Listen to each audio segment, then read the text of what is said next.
السلام علیکم ورحمۃ اللہ وبرکاتہ۔ تو ہمارے عمرے کے سفر کی یہ ویڈیو ہے جو ہم آپ سے شیئر کر رہے ہیں، اور ہمارے سفر کا آغاز ہوا جنہ انٹرنیشنل ایئرپورٹ سے۔ تو یہ جنہ انٹرنیشنل ایئرپورٹ کے مناظر ہیں۔ تو PIA کی پرواز کے ذریعے ہم جدہ ایئرپورٹ پہنچے تو آپ کو تمام مناظر دکھاتے ہیں۔ تو اس طرح بسز کے ذریعے تمام مسافروں کو جہاز تک لایا گیا۔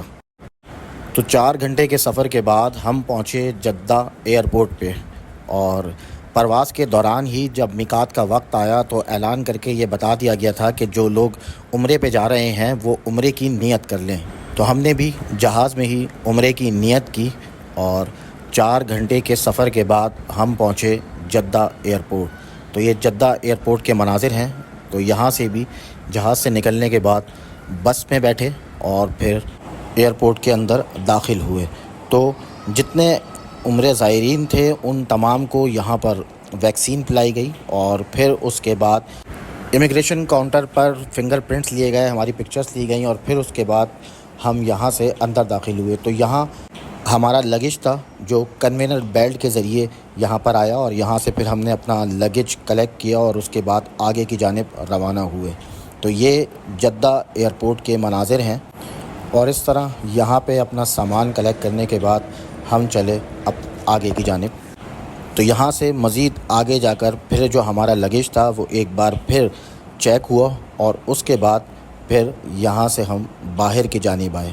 تو اس کے بعد بھی ایک مرحلہ اور تھا، اور پھر اس کے بعد ہم اپنی کنوینس میں بیٹھ کے اپنے ہوٹل تک گئے۔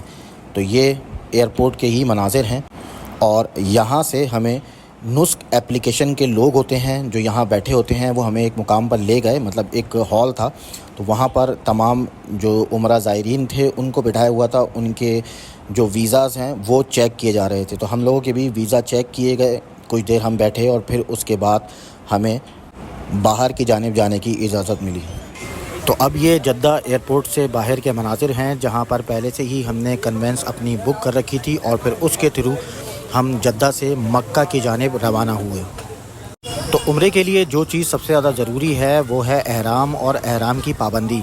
تو ہم لوگوں نے گھر سے ہی احرام پہن رکھا تھا، لیکن جو نیت ہے وہ میقات پہ کی تھی، اور جب تک نیت نہیں ہوتی تو اس وقت احرام کی جو پابندیاں ہیں وہ نہیں ہوتی۔ تو میقات پہ نیت کرنے کے بعد پھر جو احرام کی پابندیاں ہیں وہ ہم پر لاگو ہو گئیں۔ تو تقریباً 2 گھنٹے کا سفر تھا جدہ سے مکہ تک کا، اور مکہ میں جو ہمارا ہوٹل تھا وہ ابراہیم خلیل روڈ پر واقع تھا، بدر الماسے۔